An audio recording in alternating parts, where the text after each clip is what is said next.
billions and billions of dollars. মধ্যপ্রাচ্যের জ্বালানি উত্তেজনার মধ্যেই যুক্তরাষ্ট্রের প্রেসিডেন্ট ডোনাল্ড ট্রাম্প নতুন করে তেলের বাজার নিয়ে মন্তব্য করে আলোচনায় এসেছেন। তিনি দাবি করেছেন, যুক্তরাষ্ট্রের উৎপাদিত তেলই বিশ্বের সেরা ও সবচেয়ে মধুর, যা আন্তর্জাতিক বাজারে অন্য সব তেলের তুলনায় বেশি মানসম্মত।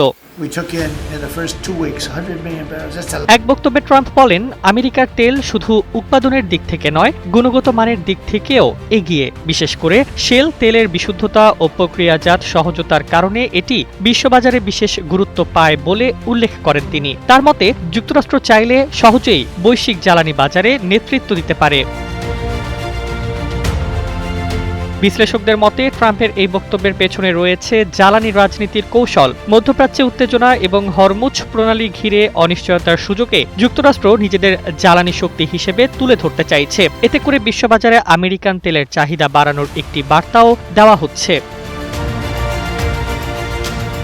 এদিকে চলমান সংঘাতের কারণে বৈশ্বিক তেলের সরবরাহ নিয়ে উদ্বেগ বাড়ছে। এমন পরিস্থিতিতে ট্রাম্পের এই মন্তব্য নতুন করে জ্বালানি বাজারে প্রতিযোগিতা ও প্রভাব বিস্তারের ইঙ্গিত দিচ্ছে।